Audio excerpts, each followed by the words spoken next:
Hello everybody and welcome back to another video today. We're going to be discussing corruption gear and everything there is to know about corruption gear and Feral Druid and how as a spec we can get away with playing a lot of corruption. I have people in my keys basically talk to me like I'm an idiot because I'm running so much corruption. I run 79 even in a 22 mother load. On a fortified week I've run at 79 at corruption because it's not that bad on a Feral. And I'll explain why a little bit later in the video, so definitely stick around to check that out and understand maybe how you can start playing with a little bit more corruption if you have the confidence to do so.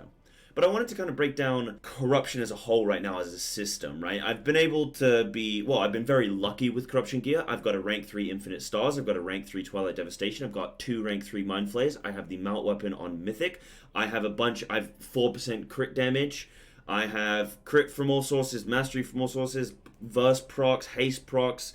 I've got it all. You name it, I've got it. Except for the gushing wound. That's the only thing I haven't been fortunate enough to get so far.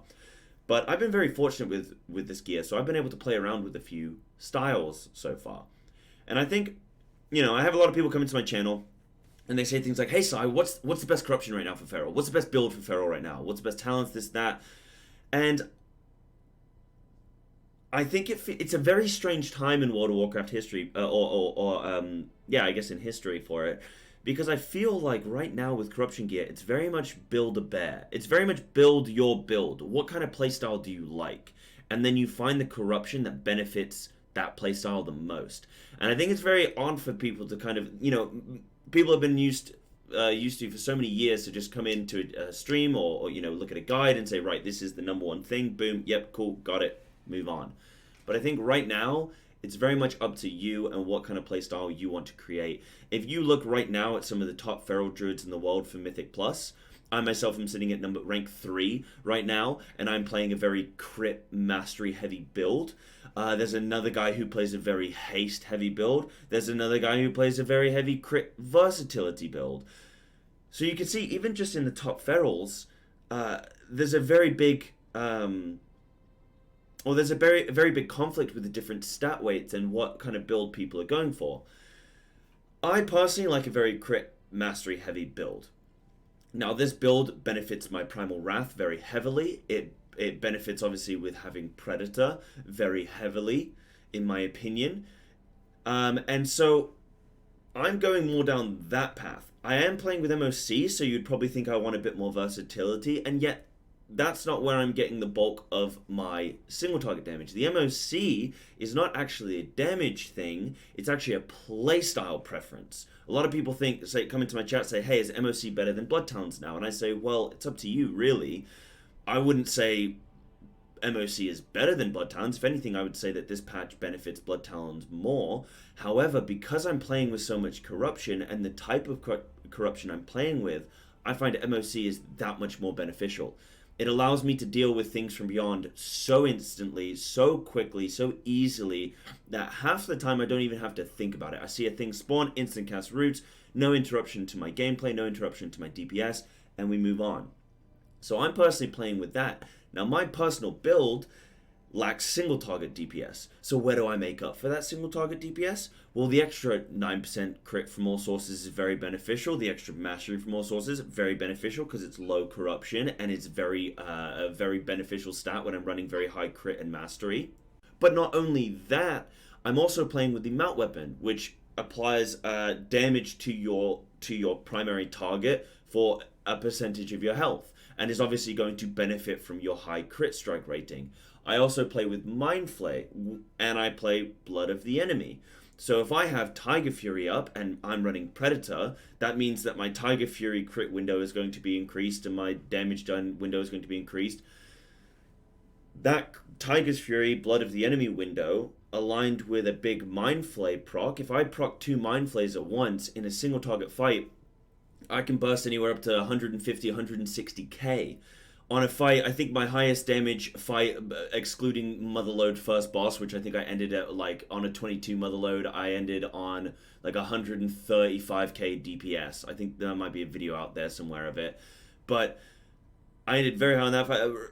Regardless of that, an actual proper fight that you don't get a damage increase. My highest damage so far with this build has been on a 19 Temple of Sethrulus Tyrannical on the third boss. I finished the fight on 85k DPS because of Mindflay, Blood of the Enemy, Predator, and this mount weapon that I'm rocking. So this build definitely helps my single target. I think my playstyle with Feral, and I think, you tell me what you feel about this. This is just my personal opinion.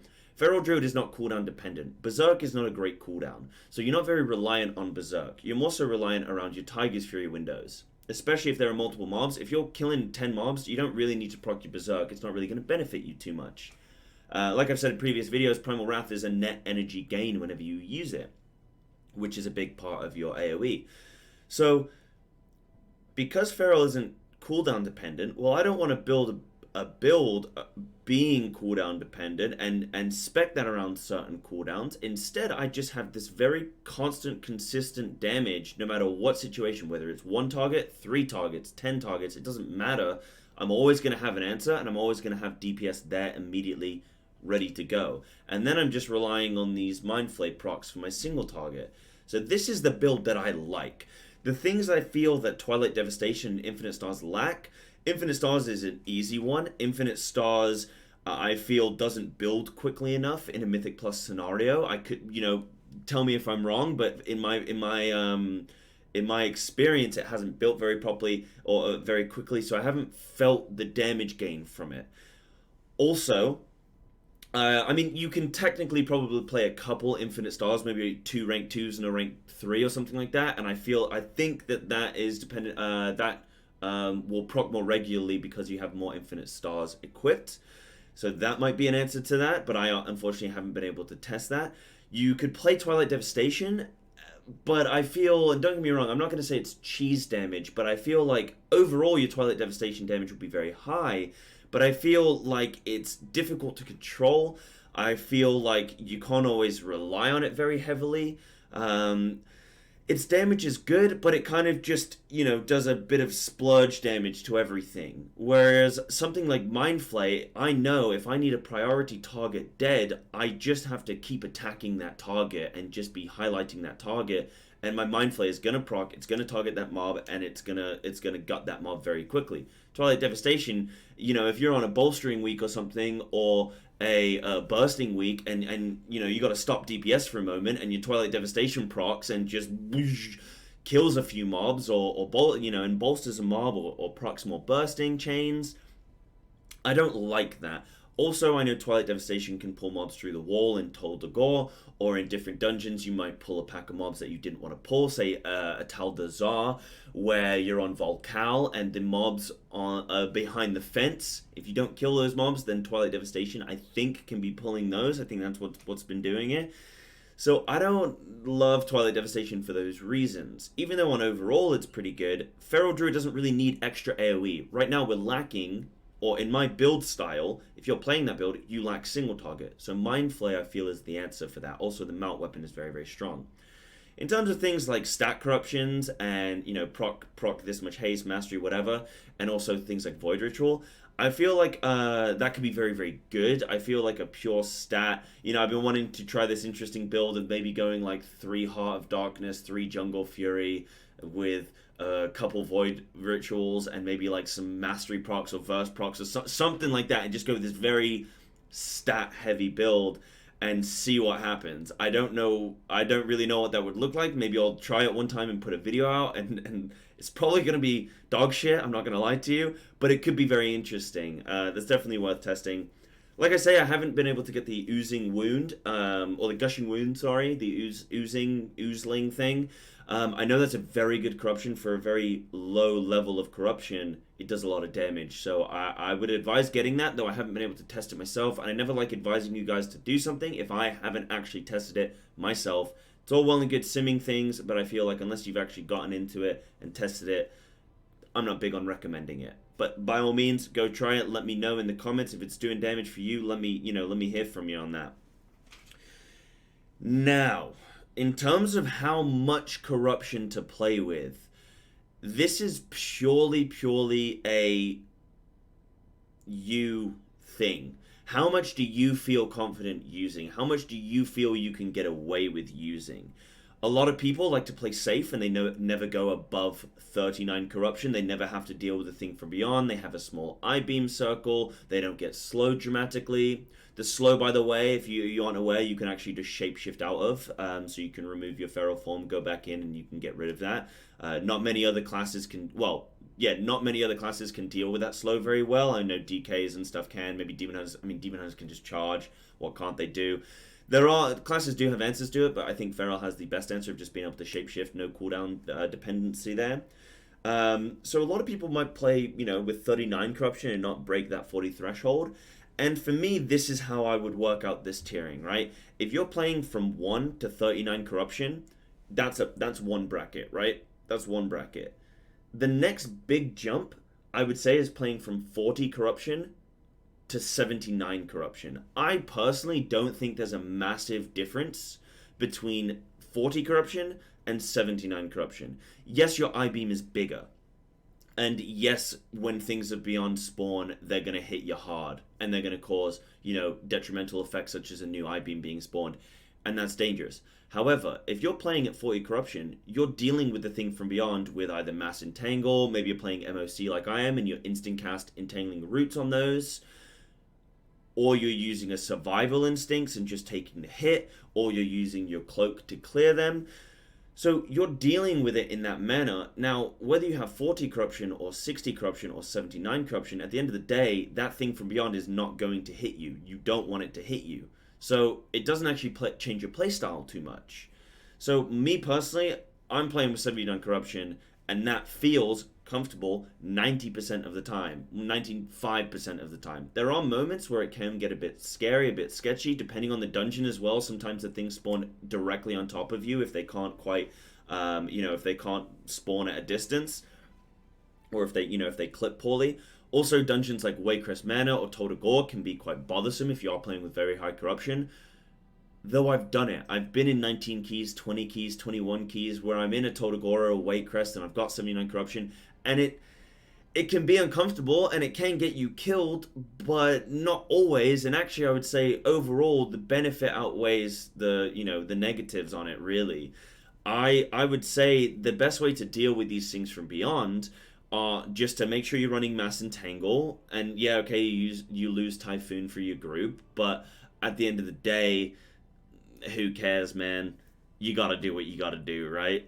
So you take mass entangle, you take your moment of clarity for your instant cast entangling roots, or if you're very good with blood talents and you feel more comfortable, you can play blood talents, though there may be a slight disruption to your gameplay there, so be careful. Instant cast entangling roots on these mobs, like I say, the only time I really use my cloak is if I'm in a very dangerous part, my health is dropping, I'm low on defensive cooldowns maybe, and I've had 2 I-beams spawn, or I've got an I-beam and I got a thing from beyond coming at me, maybe I've got my mass entangle on cooldown, maybe I'm in a sticky situation, then I'll use my cloak, right? 9 times out of 10, I'll save my cloak for if I have, after the first I-beam, you gain stacks every time you get hit from the I-beam, right? And if you get a second I-beam spawn, then your stacks will go up to 16 stacks, which means you're getting hit extremely hard from this I-beam. So what I do is if I get a second I-beam spawn when I still have stacks, then I will just instantly use my cloak. Sometimes you do have to just flat out move out of combat and you have to move out of the I-beam, though a lot of the times you're still able to attack and still move out of the I-beam, especially if you position yourself well. There are definitely ways around it. Feral Druid as a whole is a very good spec for dealing with high corruption. Like I say, if you get slowed, you can instantly jump out of the slow by shifting out of cat form. You can then use Tiger Fury or Tiger Dash or something like that to instantly jump back into cat form and continue your rotation, no problems. So that's the slow dealt with. The I-beam, again, you can move out of it. You have 2 really strong defensives. You have Survival Instincts, which is reducing your damage by, 50% from all sources? 50% from all sources? 60%? Yeah, 50% from all sources for 6 seconds. You have 2 charges of that on a 2-minute cooldown. You can't really get screwed over that badly in that amount of time. You've got your Cloak for cleansing. If you really need to, if you get multiple I-beams attack you. Then the thing from beyond, you've got Mass Entangle, you've got your instant cast Entangling Brutes. Worst case, you take one to the face and you use your Survival Instincts, or if you really, really have to, you can use your Cloak Cleanse. As long as you don't go over 80 Corruption, I think Feral's chillin'. But honestly, the best answer for how much Corruption should you play with is how much do you feel comfortable playing with. How much do you know the dungeons? How much do you know the raids that you feel, hey, you know what? I know all the mechanics in here. I know what things need to be avoided. I know what I can stand in and whatnot. I know what needs to be interrupted or stunned or soothed or whatever it may be, to a point that you can say, hey, you know what? And I'm confident enough in my gameplay. I'm confident enough in my rotation. I keep it simplistic enough so that I can focus on these mechanical things. So then it's very simple for me to just add on the, oh, there's an I-beam, no problem, I can move out of it, I can do this, I can do that. Or, oh, a thing from beyond, no problem, instantly swap to it, instantly entangling roots, doesn't even matter now, not even going to touch me. So it really just comes down to how much do you feel confident in yourself, in the dungeons, and your ability to play around it.